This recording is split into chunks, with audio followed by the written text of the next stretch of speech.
Sahabat Herkos, wali kota,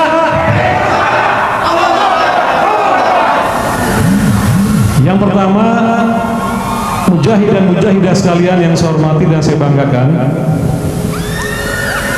dalam sejarah perjalanan para nabi dan para rasul, bahwa syarat kemenangan itu ada dua.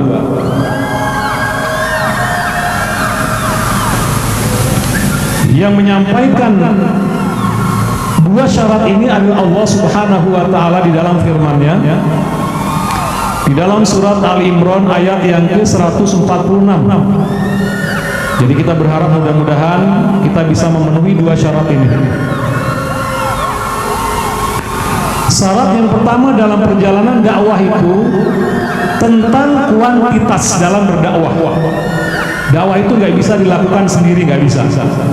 Sehingga hari ini kita melakukan bersama-sama bukan karena saya, bukan. Tapi ini adalah cita-cita kita bersama untuk menjadikan kota Bekasi yang lebih baik lagi ke depan.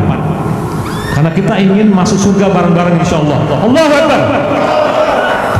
Betapa banyak peperangan yang dilakukan oleh Nabi bersama dengan Nabi itu ribbiyuna kasir, golongan-golongan yang mendukung beliau.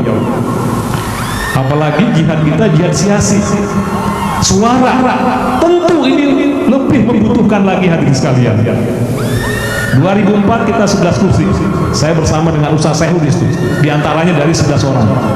Tapi menang di lembaga legislatif kita belum bisa merubah wajah kota yang kita cintai ini hadirin sekalian.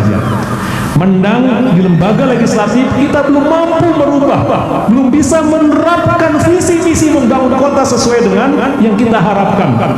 Justru kata Ustaz Epen tadi yang banyaknya, bahkan justru program-program yang sangat menyimpang. Sehingga apa? Sehingga tidak ada jalan lain kecuali bagaimana kita juga harus memenangkan sayap yang kedua di dalam trias politika, yaitu eksekutif. Karena disinilah letak eksekusi seluruh program-program yang ada. Kalau legislatif ini hanya perencanaan saja, kita yakin hari ini punya satu kesamaan, bahwa sayap ini harus kita rebut dan harus kita menangkan dalam pemilihan kepala daerah tahun 2024. Allahu Akbar. Butuh pendukung, butuh suara yang banyak.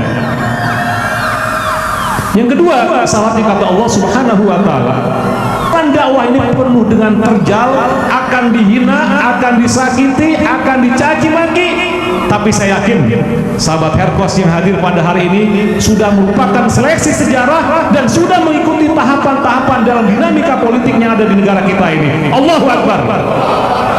Siapa yang tidak kenal 212? Siapa yang tidak kenal Pak Ferry, siapa yang tidak kenal Pak Ismail, Pak Farid, Pak Faisal dan sebagainya?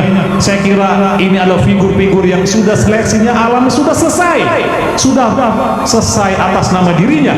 Yang dia cari adalah ridho Allah dalam rangka menuju surga Allah Subhanahu wa ta'ala, dan kita menjadikan bab ini, pintu politik ini menjadi pintu surga kita, karena kita akan merubah wajah ini menjadi warga masyarakat yang diridhoi Allah Subhanahu wa ta'ala.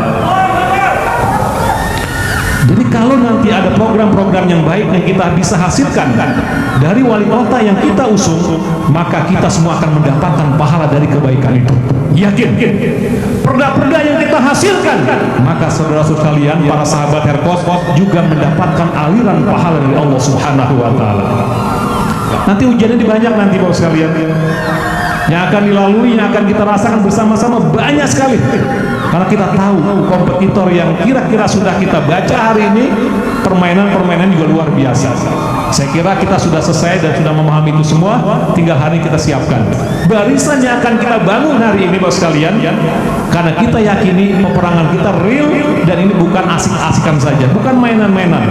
Ini peperangan betul, karena kita ingin menegakkan li'ila'i kalimatillah di bumi Allah yang kita cintai di kota Bekasi ini. Allahu Akbar. Mudah-mudahan kita yang hadir di sini, cita-cita kita tidak sementara. Kita mencari ridho Allah. Kita ingin masuk surga bareng-bareng melalui pintu dan jalur yang hari ini sedang kita lalui.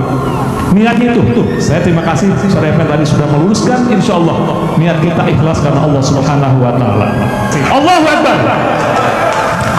Dan ini bukan sesuatu yang mustahil. Berat, memang berat.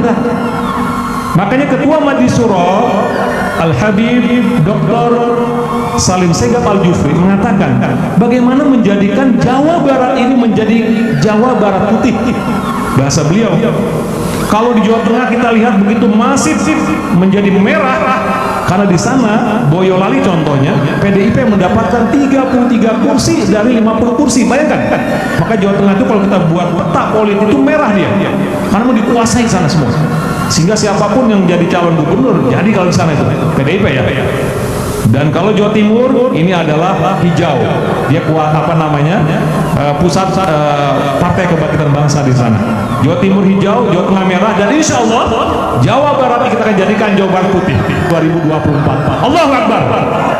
Insya Allah kita akan mengembalikan ini semua secara bertahap dan kita mulai dari kota Bekasi. Sahabat Epes, wali kota